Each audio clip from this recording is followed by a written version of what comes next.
I am going to say the letter names and their phonemes for the consonants. But before I do that, we need to talk about the sound Many times when people are saying the phonemes, they incorrectly add this sound onto the end. For example, the letter L has the sound ol. It is not la. The letter B does not make the sound b, it makes the sound b.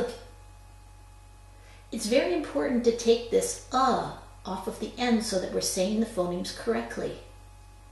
When we're working with students with learning disabilities, they can listen to us say this incorrect sound, b, and then they make a literal mapping. And this can cause great confusion when they go to try and spell things or sound things out. For example, if a student was trying to sound out the sounds for the letters M-A-T, they might say it is ma'ata, but the word is not ma'ata, it is mat. So we must be succinct and say our sounds correctly. In addition to telling you the names of the consonants and their phonemes, I will also tell you if they're voiced or unvoiced, and if they have a pair. We refer to a sound as voiced if it's making our vocal cords vibrate, and it's unvoiced if to make that sound the vocal cords do not vibrate. There are 4 things involved when we make a sound: the jaw, the lips, the tongue, and the vocal cords. For some sounds, the positioning of the jaw and the tongue and the lips is almost identical, and the real difference is whether the vocal cords are vibrating or not. In that case, if 2 sounds are very similar but one is vibrating and one is not, we call them pairs. When I'm working with my students and I'm talking about whether a sound is voiced or unvoiced, I'll often call that motor on if it's voiced, or motor off if it's unvoiced. So let's get started. I'll say the name of the letter, the consonant, and then I'll tell you the phoneme.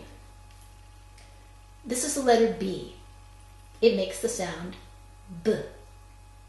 It's voiced, and its unvoiced pair is the letter P, which makes the sound p.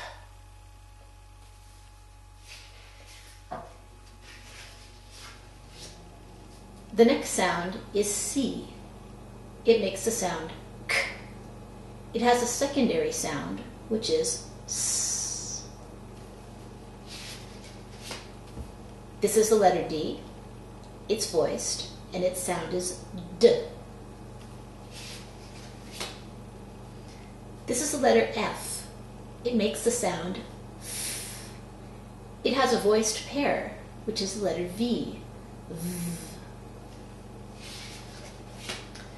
This is the letter G. It's voiced, g. It has a secondary sound, which is j. This is H, and it is unvoiced. This is J, and it's voiced, j. K, unvoiced, k.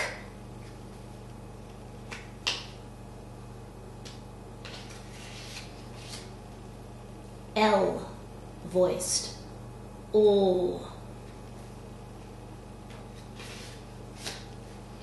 This is M, It's voiced, and it's one of our nasal sounds.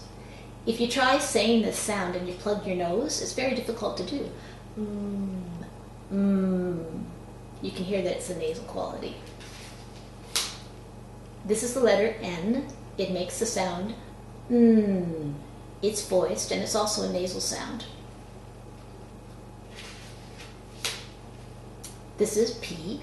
It makes the sound p. It's unvoiced, and its voiced partner is b. This is Q, U. They always appear together in English.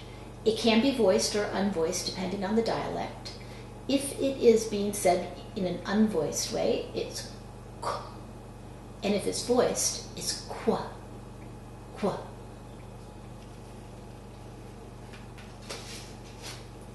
This is R, voiced.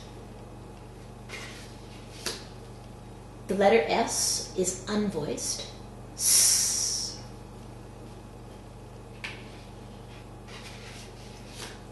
T is unvoiced.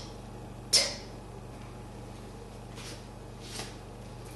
V is voiced. V. Its unvoiced partner is letter F.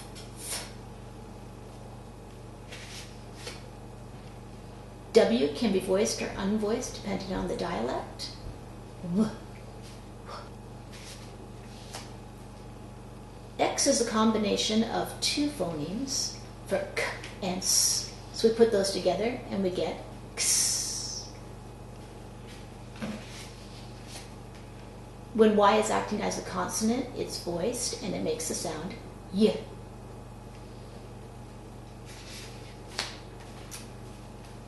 The letter Z makes the sound Z, voiced. Hope that helps. Thanks.